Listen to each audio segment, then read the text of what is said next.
Hello, welcome to Web of Stories. My name is Melinda and I am here with my February 2025 TBR / pile of possibilities. So a lot of people use those two terms, TBR and pile of possibilities or POP, interchangeably. I actually separate them. To me, a TBR is a book that I'm kind of committed to reading. I have plans to read it, I'm committed to reading, and a pile of possibilities, those are books that I'm going to try to fit in if I can, but I'm not committing to reading to them. And February is a pretty big month, so let's get started. The first one I have here is my Shakespeare play for February, which is Much Ado About Nothing. It is quite appropriate to have this for February because it's one of his romantic comedies. It's pretty well known widely outside of people who read a lot of Shakespeare because of the Kenneth Branagh movie, but there are other adaptations as well. I'm quite looking forward to this. The next one, as you know, I read one Agatha Christie book a month in roughly publication order. So my next one is Sparkling Cyanide. This looks to be a standalone. I'll read the back synopsis. 6 people sit down to a sumptuous meal at a table laid for 7. In front of the empty place is a sprig of rosemary for remembrance. A strange sentiment considering no one is likely to forget the night, exactly a year ago, that Rosemary Barton died at exactly the same table, her beautiful face unrecognizable, convulsed with pain and horror. But then Rosemary had always been memorable. She had the ability to arouse strong passions in most people she met. In one case, strong enough to kill.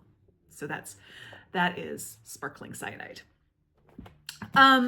The next, I'm going to skip a little bit. The next one, along with Agatha Christie, every month I'm trying to read one of the books in the Commissario Brunetti series by Donna Leone. And the next one, which will be number 7, I believe, is A Noble Radiance. I have an e-copy, covers up there, so I can't tell you what that's about.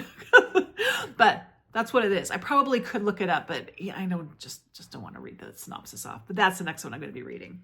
And the pressure's on because the last one that I read, which was Quietly in Their Sleep, didn't work for me. So we'll see how this one goes.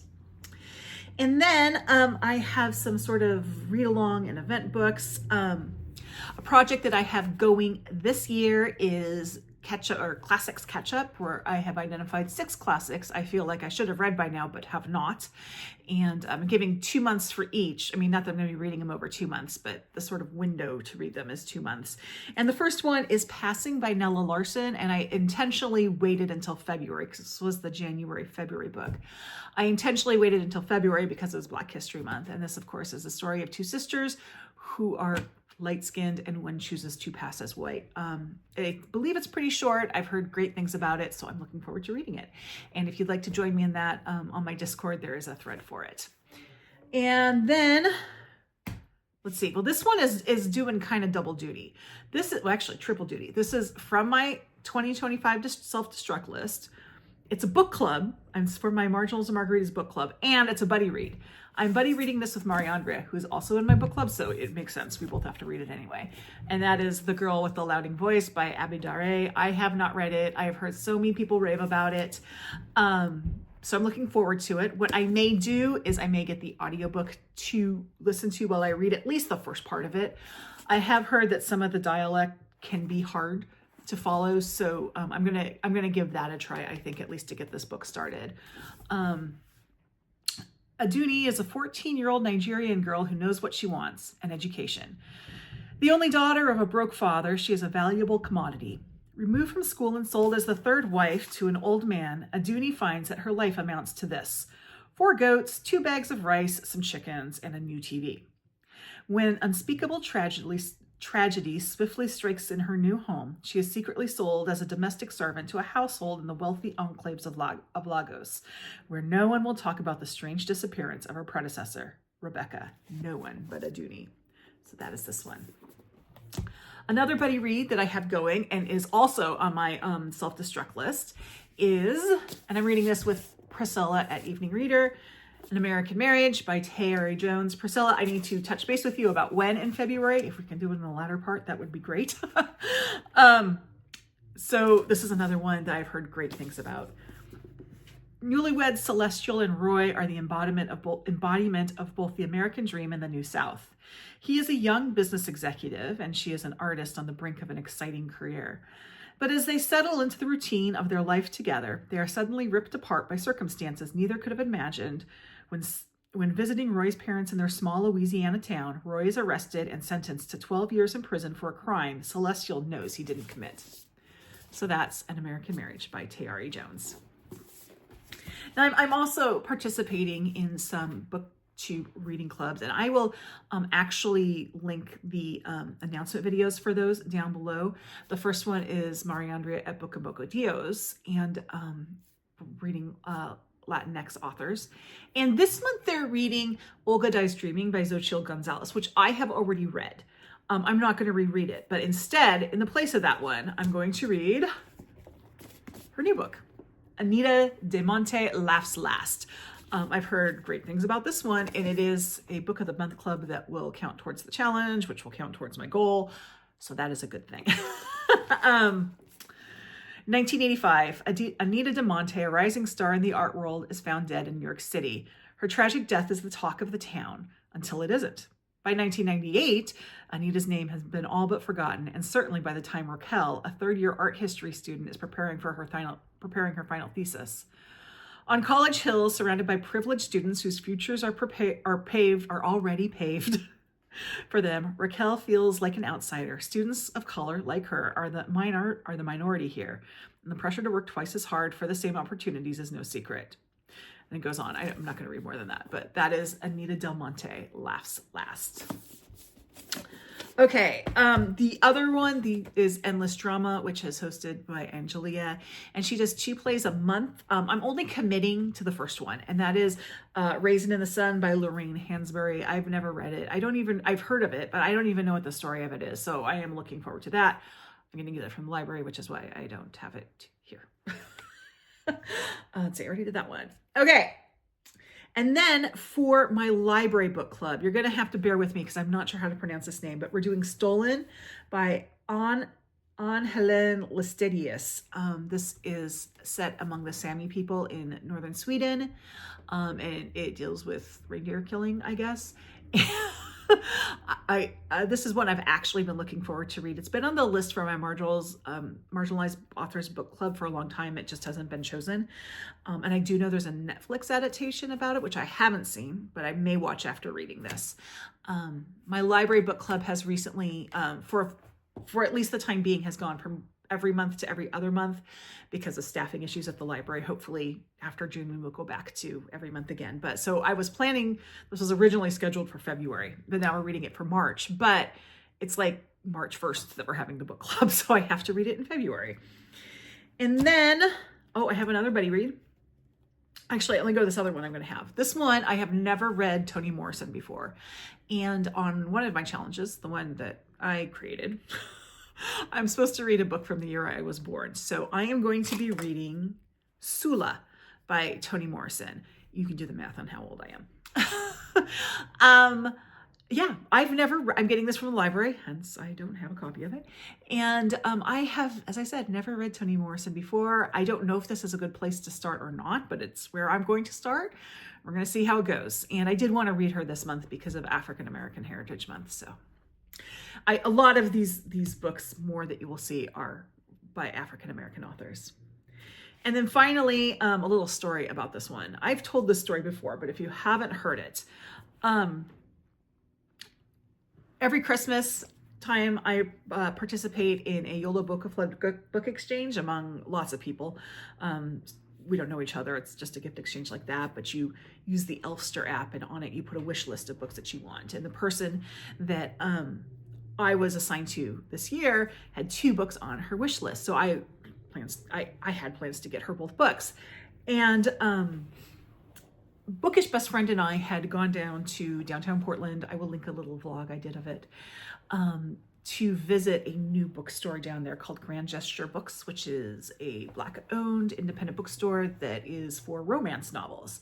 And while we were there, I saw this book, and I thought, oh, that's one of the books that's on the list for my gift exchange. So I pulled it up and I went to buy it. And while I was checking out, the bookseller there is like, oh my, this is the best book I've ever read in my entire life. I read it and then just turned around and started reading again. And when I finished it the second time, I read the back because I just couldn't bear to put it down. And I mean, she went on for like 5 minutes about how much she loved this book. And I'm like, I don't have the heart to tell her I'm not reading it, but whatever. Okay.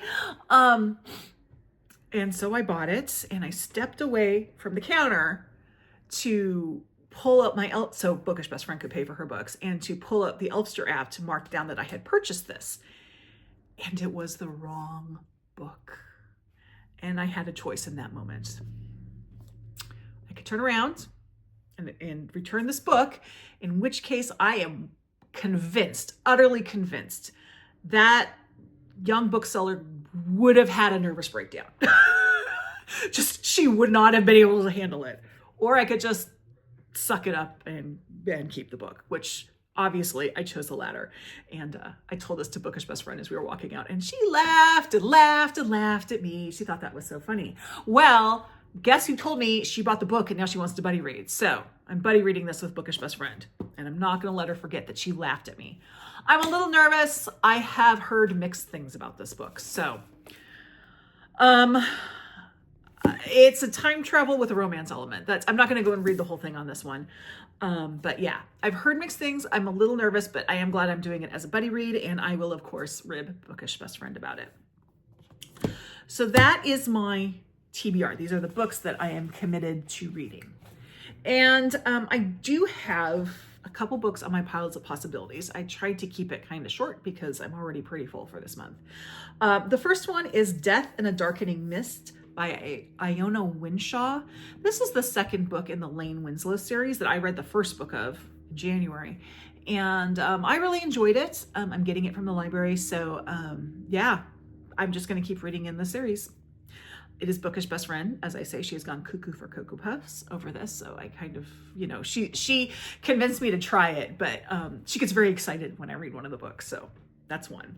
And then I went back to my self-destruct list, and I pulled off the ones after I took these out, that were by African-American authors, and I pulled them out from my pile of possibilities for February. So I have, let me put this over here.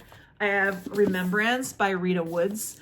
This is a triple timeline story. So we're in the present day, we're in Haiti in 1791, and we're in New Orleans in 1857. I'm assuming that the women in there are ancestors, descendants of each other. I did recently read a book about the Haitian Revolution, and this is set on the brink. That storyline is set on the brink of the Haitian Revolution, so that should be interesting. And then I have Book of the Little Axe. This one, Spanish Trinidad. So this is a Trinidadian. Oh, that's in 1796. So it looks like Rosa Rendon, who is the protagonist of this. She's in Spanish Trinidad, and then she's living among the Crow in Bighorn, Montana. So there you go. This is one I am looking forward to reading as well. So really, it's these are all, by the way, these three are all by African-American authors, also being about African-American characters. And then finally, I have this one, Conjuring Women by Afia Adekora.